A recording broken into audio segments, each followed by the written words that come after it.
মহৎ ব্যক্তিদের অন্ধকার দিক থাকতে পারে এ কথা আমরা ভাবতেই পারি না। মানুষ মাত্রেই তা থাকবে, এটাই স্বাভাবিক। অথচ ইতিহাস এমনভাবেই লিপিবদ্ধ হয় যা অধিকাংশ ক্ষেত্রেই পরবর্তী প্রজন্মের কাছে সর্বপাপশূন্য অতি মানব হিসাবে প্রতিষ্ঠিত হন মহৎ ব্যক্তিরা। বিন্দুমাত্র সমালোচনা করাও অপরাধের বলেই ধরা হয়। অশোকও তার ব্যতিক্রম নন।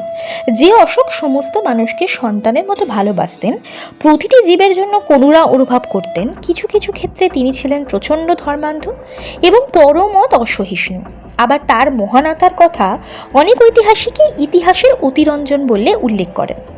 আজকের পর্বে আমরা সেরকমই কিছু দিক জানব, না হলে ইতিহাস জানাটা বোধহয় সম্পূর্ণ হয় না। কলিঙ্গ জয় করতে গিয়ে অজস্র মানুষের প্রাণনাশ দেখে অনুতপ্ত হয়েছিলেন সম্রাট অশোক। হিংসার পথ ছেড়ে অহিংস মন্ত্রে দীক্ষিত হন এবং সেই নীতি অনুসরণ করে নিষিদ্ধ করেছিলেন জীব হত্যা। আবার এই অহিংস বৌদ্ধ ধর্ম প্রচার করবার জন্য তিনি হিংসার নীতিও অনুসরণ করেন। এই ধর্মের বিরোধিতার জন্য প্রচুর মানুষের প্রাণ নাশ করেন, এমন উল্লেখ রয়েছে। তবে সত্যাসত্য বিচার করবার দায়িত্ব শ্রোতার ওপর। এরকম একটি ঘটনার উল্লেখ পাওয়া যায় দিব্যাবদান গ্রন্থে। দিব্যাবদান শব্দের অর্থ ঐশী কাহিনী। এই গ্রন্থে প্রায় 38টি কাহিনী বর্ণনা করা আছে, যার একটি হল অশোক অবদান। এই গ্রন্থটি খ্রিস্টীয় 2য় শতাব্দীতে রচিত। অশোক অবদান অংশটি অশোকের জীবনী নিয়ে লেখা এবং লেখক বৌদ্ধ। অশোক অবদানের সম্পাদক সুজিত কুমার মুখোপাধ্যায় ঘটনাটিকে এরূপ বর্ণনা করেছেন, যাতে বলা আছে রাজা হঠাৎ খুব রেগে যান, অর্থাৎ ক্রুদ্ধ হয়ে ওঠেন। নির্গ্রন্থের একজন অনুসারী একটি ছবি আঁকে, যাতে দেখা যায় বুদ্ধ মহাবীরের চরণে প্রণাম করছেন। অশোক তখন পুণ্ডবর্ধনের সমস্ত আজীবক ধর্মাবলম্বীকে হত্যার নির্দেশ দেন। একদিনে প্রায় 18,000 আজীবক মারা যায়। এই ধরনের আরও একটি ঘটনা ঘটে পাটলিপুত্র নগরীতে। এক্ষেত্রে যে লোক এই ছবি এঁকেছিলেন তাকে সপরিবারে জীবন্ত পুড়িয়ে মারা হয়। ঘোষণা করা হয় যে রাজাকে একজন নির্গ্রন্থের মাথা এনে দিতে পারবে তাকে একটি স্বর্ণ মুদ্রা পুরস্কার দেওয়া হবে। এর ফলে হাজার হাজার নির্গ্রন্থ প্রাণ হারায়। সুজিত কুমার মুখোপাধ্যায়, অশোক অবদান, সাহিত্য একাডেমি, 1963, পৃষ্ঠা 37। সুজিত মুখোপাধ্যায় ফুটনোটে বলেন যে গ্রন্থ লেখক নির্গ্রন্থ সম্প্রদায়কে আজীবকের সাথে গুলিয়ে ফেলেছেন, যারা জৈনদের মতো একটা সংসার ত্যাগী গোত্র। নির্গ্রন্থ অর্থ বন্ধন বা বন্দি দশা থেকে মুক্ত, অর্থাৎ জৈন। এখানে আরও বলা হয়েছে যে অশোক সেই ঘোষণা শুধু তখনই প্রত্যাহার করলেন যখন অশোকের একজন প্রিয় ভিক্ষু ভুল বোঝাবুঝির কারণে মারা গেলেন।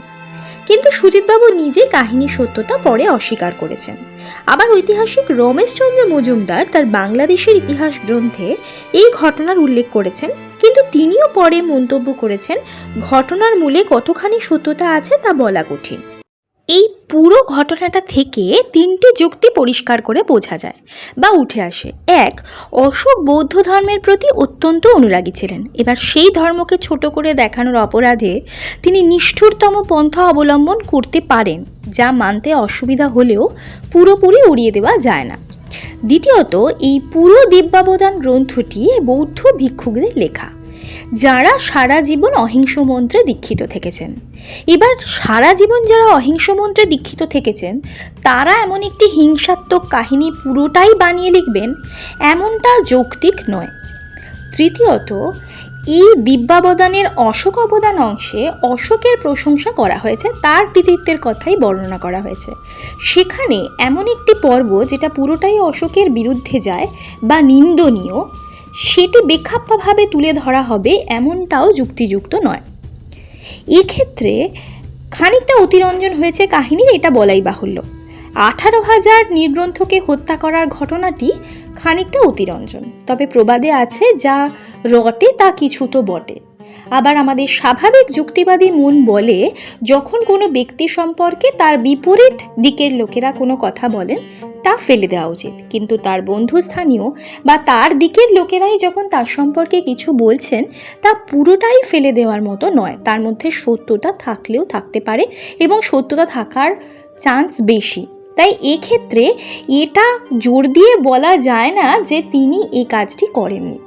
অন্যদিকে অশোকের জীবনের উপর কলিঙ্গ যুদ্ধের প্রভাব অনেক ঐতিহাসিকই অতিরঞ্জন বলে মনে করেন। অর্থাৎ যে মানুষ প্রথম জীবনে অতটা নিষ্ঠুর ছিলেন, অতটা ক্রূর প্রতিহিংসা পরায়ণ ছিলেন, অত বড় রাজনৈতিকবিদ ছিলেন, তিনি হঠাৎ করেই কলিঙ্গ যুদ্ধের পরে পুরোপুরি পরিবর্তন হয়ে গেছেন, এটা যে কোনো যুক্তিবাদী মনই মেনে নিতে পারবে না। এবং অনেক প্রশ্নই ঐতিহাসিকরা করেছেন, যেমন কলিঙ্গ যুদ্ধের ভয়াবহতা যদি সত্যি তার মানসিক পরিবর্তন আনে, তাহলে তিনি কলিঙ্গের স্বাধীনতা ফিরিয়ে দেননি কেন? যুদ্ধনীতি ত্যাগ করেছিলেন ঠিকই, কিন্তু যুদ্ধ বর্জনের শর্ত হিসেবে সেনাবাহিনীকে ভেঙে দেননি বা হ্রাস করেননি কেন? ঐতিহাসিক রামশরণ শর্মার মতে কেবলমাত্র কলিঙ্গ যুদ্ধের বিভৎসতাই তাকে অহিংস পথে চালিত করেনি, বরং এর পেছনে একটি রাজনৈতিক কারণ ছিল বলে মনে করা হয়। শান্তি নীতি দ্বারা মৌর্য সাম্রাজ্যকে সুসংহত করা যাবে এটা তিনি বুঝতে পেরেছিলেন, তাই তিনি যুদ্ধনীতি পরিত্যাগ করে শান্তির নীতি নিয়েছিলেন। সমগ্র বিষয়টা দেখলে বোঝা যায় অশোকের মহানতা নিয়ে কোনো প্রশ্ন নেই। কলিঙ্গ যুদ্ধের পর তিনি অহিংস নীতি নিয়েছিলেন, প্রজা কল্যাণের কাজ করেন, কিন্তু তা সত্ত্বেও তার যা কিছু অন্ধকার দিক তা পুরোপুরি মুছে গিয়েছিল এমনটা বলা যায় না। অতি বড় বিশ্বাসী মনও এর বিরুদ্ধে প্রশ্ন তুলবে। ইতিহাসে লিপিবদ্ধ না থাকলেও আমাদের কাছে তা পরিষ্কার, এবং তা নিয়ে আমাদের প্রশ্ন থেকেই যাবে। বাকিটা বিচার করার দায়িত্ব শ্রোতাদের। ভালো লাগলে অবশ্যই like, comment, share and subscribe করতে ভুলবেন না।